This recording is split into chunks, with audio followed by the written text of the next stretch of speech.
আমি চাই আমার হাজব্যান্ড আরেকটি বিয়ে করুক, আমার মতো তারও দ্বিতীয় বিয়ে হোক। আমার হাজব্যান্ডের সাথে আমার দ্বিতীয় বিয়ে, প্রথম সংসার করা হয়নি। বর্তমানে যে আমার স্বামী, সে আমার জন্য এত পাগল ছিল, আমার প্রথম সংসার ভেঙে যাওয়ার পর দ্বিতীয় সংসার করার ইচ্ছে ছিল না।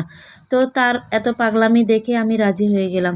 আমার প্রতি তার এত মায়া, এত ভালোবাসা, এত যত্ন দেখে ফাইনালি আমি সিদ্ধান্ত নিয়েই ফেললাম বিয়ে করব। সবচেয়ে মজার ব্যাপার কি জানেন, এর মাঝে 1.5 বছর পার হয়ে গেছে। 1.5 বছর পরে তার মনে হয়েছে সে একটা ডিভোর্সি মেয়েকে বিয়ে করেছে। এই কথাটি যতবারই তার মনে পড়ে, সে ততবারই আমাকে মেনে নিতে পারে না। তার জীবনে তার সাথে আমার দ্বিতীয় বিয়ে। আমার বিয়ের কথা তাদের ফ্যামিলিতে কেউ জানে না। বুঝতে পেরেছেন? আমরা একাই বিয়ে করেছি। তার পরিবার মেনে নিতে পারবে না, কারণ এই যে ডিভোর্সি মেয়েকে বিয়ে করেছে সে। বিয়ের 3 মাস পর আমি জানতে পারলাম সে একজন মেয়েকে ভালোবাসতো।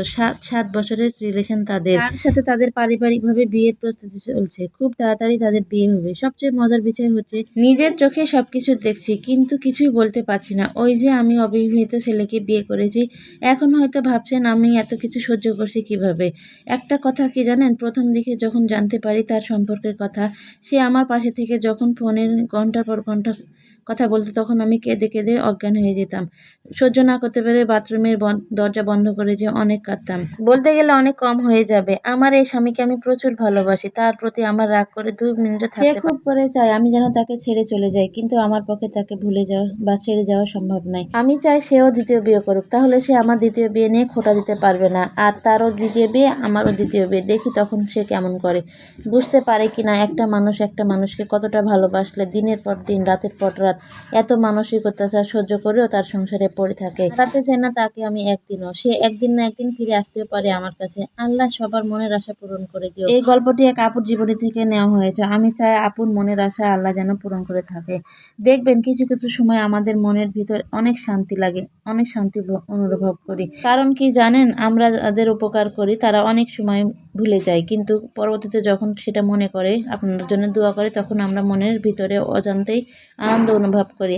আর আমরা মাঝে মাঝে অশান্তি অনুভব করি, দুঃখ অনুভব হয়, আমাদের কষ্ট আসে, চোখে বেঁচে থাকার ইচ্ছে হয় না।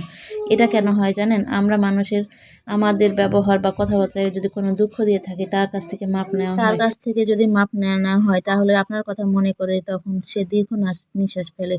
কোনো এক সময় আপনার কথা মনে করে যখন সে দীর্ঘ নিঃশ্বাস ফেলে, তখনই আপনার সেটা অশান্তির কারণ হয়ে যায়। তাই আমাদের কথাবার্তা, কাজে কর্মে যেন কেউ দুঃখ না পায়, সেটা আমরা সবসময় চাইবো।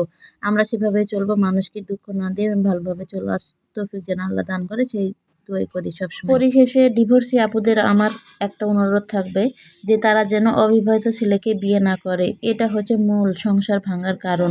আমি চাই যে তারা যেন ডিভোর্সি এক ছেলের সাথে বিয়ে করে, যেন সে তার মনটা বুঝে, সেও তার মনটাকে বুঝে। মেয়েদের জীবন বড়ই অদ্ভুত। ডিভোর্সের পরে বিয়ে করার জন্য অন্য অবিবাহিত ছেলে পাগল হয়ে যায়, আবার যখন বিয়ে হয়ে যায় সেই ফিলটা আর অনুভব করে না সে। তাকে ছেড়ে যাওয়ার ফিকির করে। বিয়ে হয়ে যাওয়ার পর তার প্রতি সেই মায়া, মহব্বত, টান, ভালোবাসা, পাগলামি সবকিছু হারিয়ে যায়। আমি তাই বলবো, সবাইকে অনুরোধ করব, ডিভোর্সি আপুরা যেন ডিভোর্সি ছেলেকে বা যাদের বউ মারা গেছে তাদের সাথে যেন বিয়ে করে। অবিবাহিত ছেলেকে যেন না বিয়ে করে। অবিবাহিত ছেলে বিয়ে হলে তার জীবনটা অশান্তি বানিয়ে ফেলবে সে। বিয়ে করে কিছুদিন ভালোবাসবে প্রথম প্রথম, তারপরে সে ভুলে যাবে, মনে করবে সে ডিভোর্সি মেয়েকে বিয়ে করেছে। সবাই ভালো থাকবেন। আজকের মতো বিদায় নিচ্ছি। আল্লাহ হাফেজ।